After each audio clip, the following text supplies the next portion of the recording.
Hi, my name is Graham Butchart and I will be your guide through the EQ journey, and I'm going to start introducing some of the tools for your EQ journey, and they are in no particular order.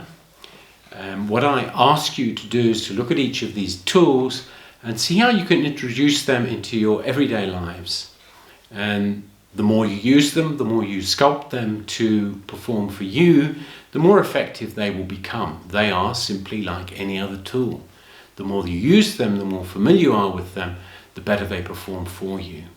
So the first of those, and there is no specific order, but the first one is reflection. And I've created this simple little model.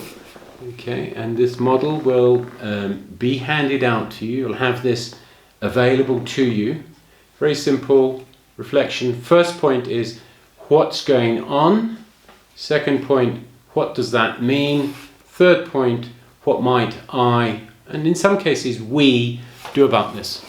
So let me paint a scenario, let me paint a picture for you to help you contextualize those simple processes.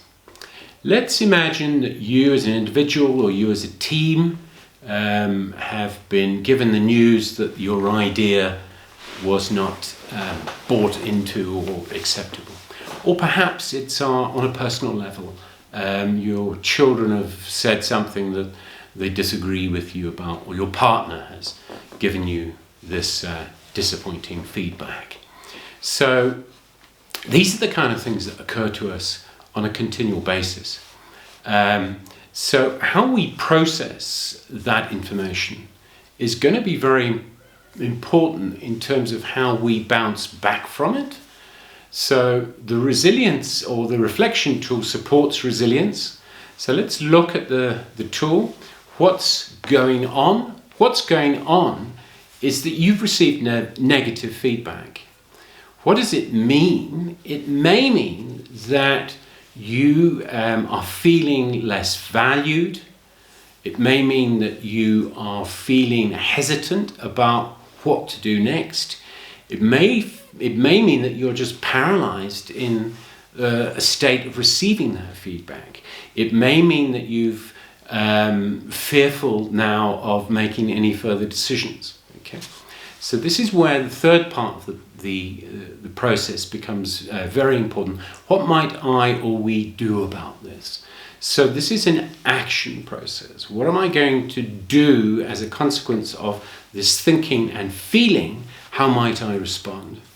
And if we're conscious to that, in other words, if we're aware, okay, this is what has happened, this is what it means to me, then we now have a choice. We can move forward. We can, of course, choose to stay in this space, but that's not going to help us.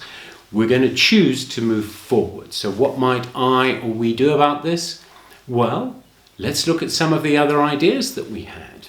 Let's get a better clarity regarding what it is that we were maybe off about to begin with.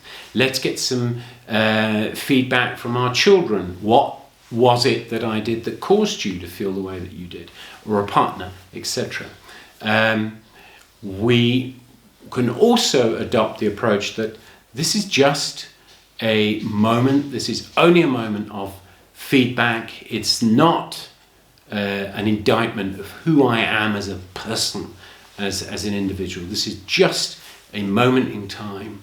Let me move on through this. Let me let go of this and let me move on through it. So the reflection tool, like all the other tools that we'll introduce, is a very simple tool, but used when you're feeling uncertain, used when you're feeling in any way challenged.